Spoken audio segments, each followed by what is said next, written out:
안녕하십니까. 경북대학교 최윤대입니다. 오늘은 스윙바이 항법을 이용한 우주 탐사에 대해서 공부해 보겠습니다.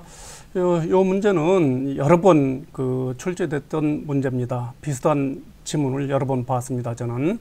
자, 1문간이 시작함과 아울러 태양 중력 탈출 속도를 정의하고 있습니다.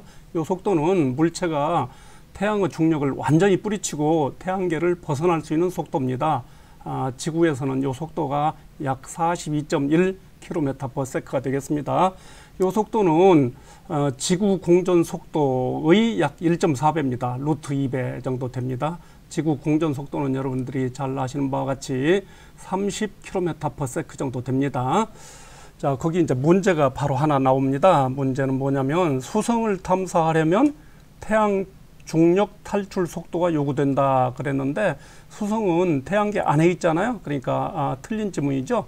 태양의 중력을 뿌리치고 태양계를 벗어날 수 있는 속도라고 했으니까 틀린 선택지가 되겠습니다.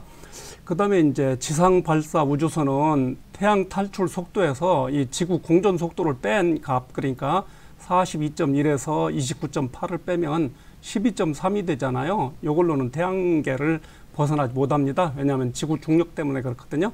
그래서 지문에는 이렇게 적혀 있습니다. 계산해 본 결과 16.7km/s가 되면은 태양계를 벗어난다. 그리고 이 속도를 갖다가 제3 우주 속도라고 이렇게 정의를 했습니다. 그러면 이제 더 멀리 다른 행성을 가기 위해서는 그 중력의 도움을 받아야 되겠는데요. 그 항법이 바로 스윙바이 항법입니다. 행성에 접근해 가지고 행성의 공전 속도의 도움으로 속도를 증가시키는 그런 항법이 되겠습니다. 여기 한번 볼까요? 이게 태양이 여기 있어요. 태양이 있고 행성이 태양 주위를 이렇게 큰 원을 그리면서 이렇게 돌겠죠. 이렇게 돕니다. 그런데 우주선이 이렇게 이제 행성 쪽으로 접근을 해서 이 공전 속도에 도움을 받아가지고 이렇게 빠져나옵니다. 그러면 속도가 커져요. 그래서 이동 중에 포물선을 그리면서 행성의 중력장에 들어갔다 빠져나온다. 그러니까 포물선을 그리면서 중력장에 들어갔다 빠져나오면은 탈출 속도가 증가됩니다. 그래서 초기 속도에다가 중력으로 얻은 속도가 더해져요. 이렇게 해서 증가되는 아주 매직 같은 그런 방법입니다. 자, 스윙바이 항법을 할 때는 우주선이 행성에 접근하는 거리 조절이 중요하다. 그렇게 했어요.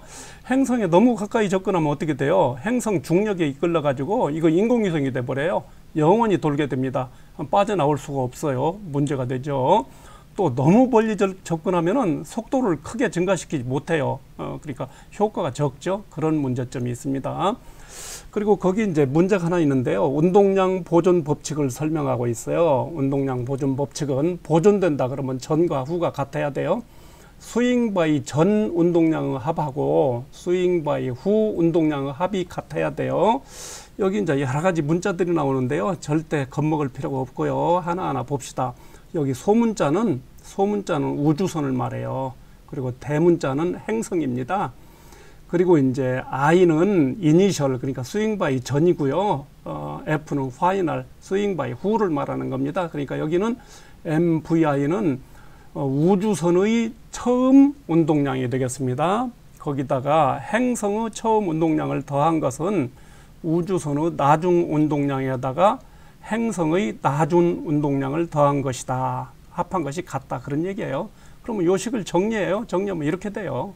정리하면 이렇게 되는데 요 말이 뭐냐면 이 식의 의미가 뭐냐 그랬어요. 이 식의 의미가 뭐냐면은 여기 보세요.